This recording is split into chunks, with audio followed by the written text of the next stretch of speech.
तुर्की का यह दावा बेहद चौंकाने वाला है, क्योंकि तुर्की के मुताबिक भूकंप के लिए अमेरिका का हार्प यानी high frequency active auroral research program जिम्मेदार है।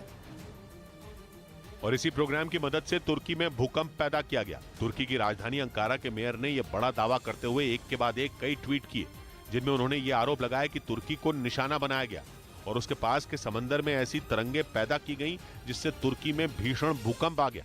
बताया गया कि तुर्की में भूकंप आने से पहले आसमान में तेज बिजली कड़कती दिखाई दी थी।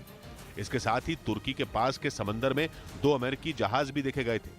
आशंका जताई गई कि इसी जहाज पर अमेरिका का हार्प यानी high frequency active auroral research program से जुड़ा सिस्टम रखा था और तुर्की में भूकंप लाने के लिए इसी का इस्तेमाल किया गया था, क्योंकि अमेरिका का यह हार्प सिस्टम बेहद ताकतवर तरंगे छोड़ने में सक्षम है और इसका इस्तेमाल पृथ्वी के वातावरण की सबसे बाहरी परत आयनोस्फीयर की जानकारी जुटाने के लिए किया जाता है। आयनोस्फीयर धरती की सतह से करीब 50 किलोमीटर की ऊंचाई से शुरू होता है और वहां हो रहे बदलाव या फिर दूसरी जानकारियां जुटाने के लिए हार्प से छोड़ी गई तरंगों का इस्तेमाल किया जाता है, जो बेहद हाई फ्रीक्वेंसी की होती है। और तुर्की ने आशंका जताई कि इसी सिस्टम का इस्तेमाल समंदर की गहराई में करके भूकंप पैदा किया गया। तुर्की ने अपने आरोप को साबित करने के लिए दलील भी दी। तुर्की के मुताबिक वहां भूकंप आने से पहले ही एक-एक करके हॉलैंड, जर्मनी, फ्रांस और बेल्जियम समेत कुल 9 देशों ने अपने दूतावास बंद कर दिए थे और इन्हीं कड़ियों को जोड़ते हुए तुर्की ने भूकंप के पीछे पश्चिमी देशों का हाथ बताया।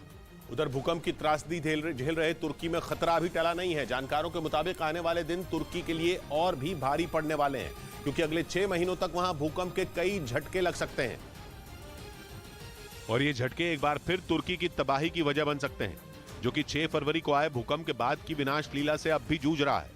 वहां खंडहर में बदल गई हजारों इमारतों का मलबा इस बात की गवाही दे रहा है कि कुदरत ने तुर्की पर कैसा कहर ढाया था।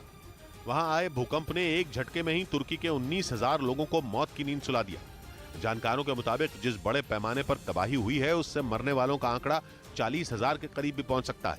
लेकिन डराने वाली बात सिर्फ यही नहीं है, बल्कि कहा तो ये जा रहा है कि तुर्की पर अगले कुछ महीने भारी पड़ने वाले हैं। मतलब राहत बचाव की कोशिशों में जुटे तुर्की को आने वाले दिनों में और भी बड़ी मुसीबत का सामना करना पड़ सकता है, क्योंकि जानकारों ने इस बात की आशंका जताई है कि आने वाले 6 महीने तक तुर्की में कई बार भूकंप आ सकते हैं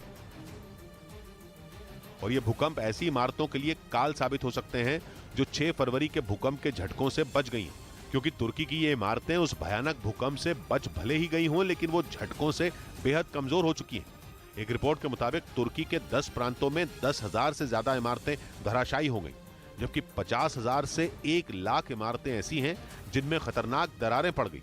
और यही वो खतरा है जिसके बारे में तुर्की के एक्सपर्ट आगाह कर रहे हैं, क्योंकि 1,00,000 के आसपास ये ऐसी इमारतें हैं जो भूकंप के हल्के झटके भी सह नहीं पाएंगे।